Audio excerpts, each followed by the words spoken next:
Em nome do Pai, do Filho e do Espírito Santo. Amém. Salve, meus queridos irmãos e irmãs, nesta sexta-feira da terceira semana do Tempo Comum.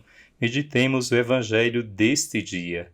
Naquele tempo, Jesus disse à multidão: O reino de Deus é como quando alguém espalha a semente na terra. Ele vai dormir e acorda noite e dia, e a semente vai germinando e crescendo, mas ele não sabe como isso acontece. A terra por si mesma produz o fruto. Primeiro aparecem as folhas, depois vem a espiga e, por fim, os grãos que enchem a espiga. Quando as espigas estão maduras, o homem mete logo a foice, porque o tempo da colheita chegou. E Jesus continuou: Com que mais poderemos comparar o reino de Deus? Que parábola usaremos para representá-lo? O reino de Deus é como um grão de mostarda que, ao ser semeado na terra, é a menor de todas as sementes da terra.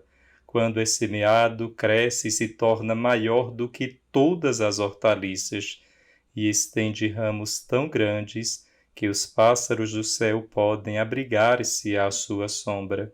Jesus anunciava a palavra usando muitas parábolas como estas, conforme eles podiam compreender, e só lhes falava por meio de parábolas, mas quando estava sozinho com os discípulos, explicava tudo. Meus queridos irmãos e irmãs, Jesus relata duas parábolas no Evangelho de hoje para explicar o reino de Deus. A primeira é a parábola da semente que cresce secretamente, e a segunda parábola é a do grão de mostarda. São parábolas intrigantes. As parábolas são ditas para nos fazer pensar. Ao invés de nos dizer a mensagem diretamente, elas nos provocam reflexão.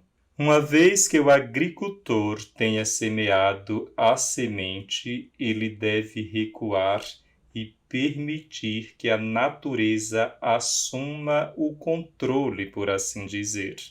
Enquanto o agricultor dorme à noite e cuida de seus negócios durante o dia, a semente está crescendo silenciosamente até o dia em que a colheita estiver pronta para ser colhida.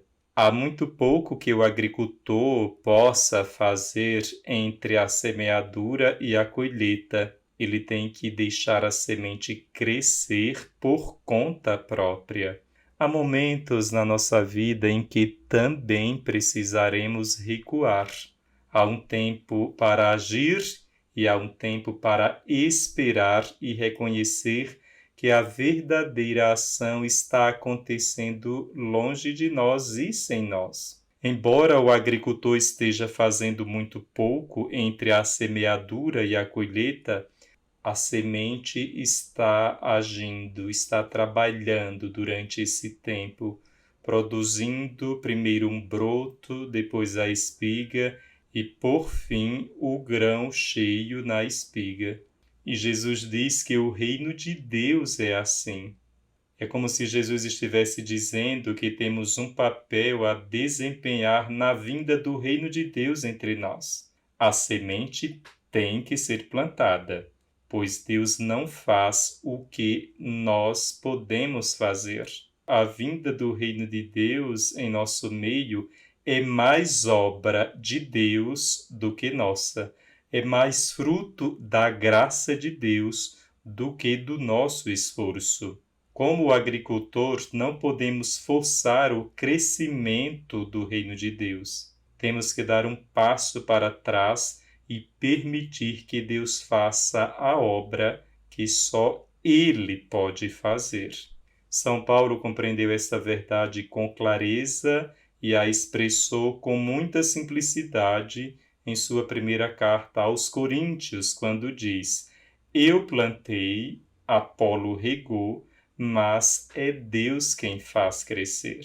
A conclusão que São Paulo tira dessa realidade é que as pessoas não deveriam dar muita importância a Paulo ou a Apolo. ou a qualquer outro trabalhador da colheita, porque sempre é Deus o primeiro motor quando qualquer bem está sendo feito. Nossa contribuição é muito importante, mas é a contribuição de Deus que realmente traz o reino à terra.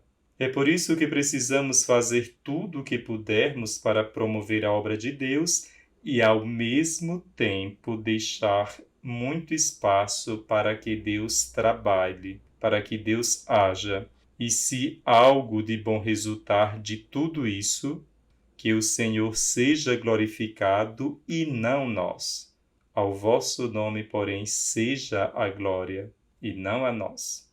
Deus pode estar operando poderosamente em nossas vidas, até naqueles momentos em que nós mesmos parecemos estar fazendo muito pouco.